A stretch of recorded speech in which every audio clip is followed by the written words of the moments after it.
Okay, Arcane Embrace. New shotgun archetype, available right now during Festival of the Lost. We're gonna have a look at it. And just to get it out of the way right off the jump, yes, I am aware of the trench barrel glitch. As of right now, the trench barrel perk, which is not listed in the API as being able to roll on this weapon, is available in-game. And due to the unique nature of the weapon, it does not appear to be deactivating properly. On any other shotgun with the trench barrel perk, after a melee hit, you have 5 seconds to fire 3 shots at a 50% damage increase. Now if I had to guess, I'd say this perk is linked to the amount of projectiles that leave the gun. And since Arcane Embrace is only firing 2 at a time, you essentially have 5 seconds to fire as many rounds as you can. So with this shotgun, you can fire 5, maybe 6 bursts before that 50% damage increase goes away. At the time of recording this video, Destiny Bulletin did post Arcane Embrace rolling with Trench Barrel is a known Festival of the Lost bug. Are they going to remove the perk from already existing copies of the gun? I'd say that's a good possibility. So if you think you can put this to good use, I'd do it sooner rather than later. But with that out of the way, let's get into a few of the nuts and bolts of the gun itself. Like I said earlier, it's a 2-round burst slug shotgun, and the base stats for the weapon are up on screen now courtesy of light.gg. The range and the handling are pushed up pretty high, which is not out of the norm for slug shotguns, but the reload speed's up there as well, because this frame does need it. Arcane Embrace has a base 12-round magazine, and because of the burst fire nature, that's 6 trigger pulls. So while 2 rounds exit the magazine at a time, you're only putting them back in one by one. And without any perks adjusting that reload speed, you are looking at a painfully long 7.4 seconds to go from empty to full. Now, in my opinion, way too long for any situation. Lengthy reload times infuriate me, so I would immediately want to mitigate this. There are magazine perks available like Tactical Mag, Alloy Mag, and Flared Magwell that can help out a bit, but there's also a handful of perks in Column 3 that could prove to be a bit more effective. The safest and easiest choice will probably be Dual Loader. Loading 2 rounds at once will cut your reload time in half. Grave Robber, depending on your circumstance, might actually be a good pick here. Powered melee hits or melee final blows will give you a full magazine refresh. Slide Shot will stuff a few rounds back in your magazine anytime you slide. Threat Detector maxes out at a plus 60 to the reload stat. And 4th time's a charm will reload 2 rounds with every 4 rapidly landed precision hits. Which, can really help in staving off that reload in a single target damage scenario.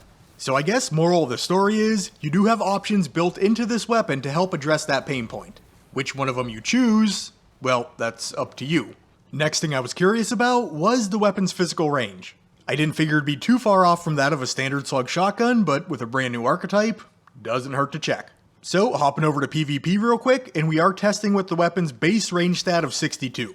If you have a barrel selected on yours that does boost that up a bit, you will be able to stretch things out a little bit further, but just for the sake of the test, we are looking at it at base. Max damage for a single slug on this thing is 174, and I was seeing that drop down right around the 9.5 meter mark. So you're probably looking at around 9.2, 9.3 for optimal range. So yeah, that is pretty well in line with where our single shot slug shotguns are sitting. And while I was over here, I figured I might as well run the PvP damage numbers. Crits are obviously landing for 174, and body shots are scoring 99. So if both rounds of the burst land to the head, target's going down. But you can also achieve the same results with 1 crit and 1 body.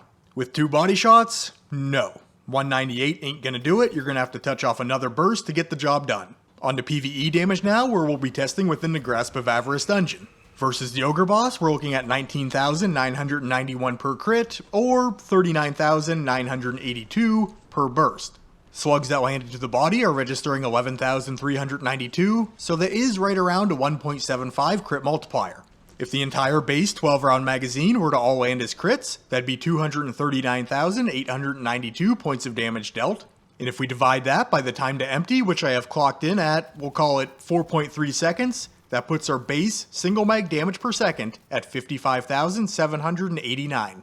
And keep in mind, here again, base is the keyword. Arcane Embrace does have access to a few damage perks, but this would be a very long video if I were to test and discuss every single one of them. My goal has always just been to get you a good foundation so that you can run any additional calculations off of it. Also, damage versus the major tier knights and minor tier acolytes is on screen. I don't know if that's useful to you or not, but I had the information, so I figured I might as well share it. For a basis of comparison, I wanted to pit Arcane Embrace up against one of our standard slug shotguns, like this first in last out. Here again, no damage boosting perks, and we are getting the same amount of trigger pulls as Arcane Embrace, with its magazine set at 6. A base crit from first in last out is scoring 36,350, with body shots coming in at 20,714. So, one burst from Arcane Embrace is dealing about 3,600 points of damage more than one slug from first in last out.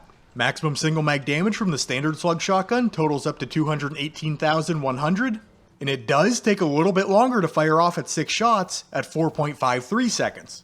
Base single mag damage per second in this case, 48,146. So that is lagging behind Arcane Embrace by about 7,600 points, which is not an insignificant amount, but it's not all that surprising either. If you were to compare a standard linear fusion rifle versus one of the burst fire linears, the same story plays out. You do get higher potential damage with the burst fire weapon because you run the risk of missing some damage. Land all your crits, you're gonna hit for some good numbers. If you start missing your mark, the more consistent and reliable single shot weapon is probably gonna edge it out. Same story here, aside from the fact, Arcane Embrace is a close range weapon and it's only asking you to land 2 crits to maximize its damage, not 3. But moving on, we still gotta talk about the 4th column perks on this weapon. Now, as mentioned earlier, Trench Barrel may or may not remain on this gun. If Bungie does allow it to remain and just fixes the shot counter bug, I still think that is the gold star perk on this weapon. Whether that's going to happen or not, we'll probably find out within the next few days. If it does get removed, Precision Instrument might not be a bad pick. You also have Swashbuckler and Surrounded. Both can be a little bit situational, but they're both pretty strong. But perks like Tap to Trigger and Closing Time both kind of feel like PvP perks to me, and I'm really not sure how well this gun lends itself to that side of the game. Then Desperado, I think it's a bit gimmicky to have it on this weapon. There might be some fun to be had with it, but as far as overall usefulness is concerned, yeah, I don't know. And lastly, Volt Shot. I suppose it could be okay if you drop an ad and then put the jolt on the big boy target in the room, but I'm not really looking for a trash mob clearing shotgun. Now, at the end of the day, what perk you decide to seek out is going to be completely up to you and determined by your playstyle. I'm not a content creator who's going to tell you what to use. I'm here to arm you with information and highlight some things that you may want to consider. For a few thoughts on the weapon, after testing it out and playing with it for a little bit, I do think it's good. The damage is pretty strong. Usability isn't a major concern. Landing 2 crits on most targets isn't a huge ask. The frame intrinsically does mitigate a little bit of flinch when you are aiming down sights. In the reload speed, while I do consider it to be one of the main issues of the weapon, there are ways to work around that either through the weapon's perks or through subclass abilities. It does feel like Bungie maybe played it a little safe with the 4th column perk options, especially if Trench Barrel is getting clipped. But with this gun being the first iteration of a brand new archetype, I don't fault them for being cautious. Ultimately though, it is a good weapon, and if you are a shotgun aficionado, I do think it is worth your time to hop in and snag yourself a couple of rolls. But with that, Guardians, have a great day, and I'll catch you on the next one.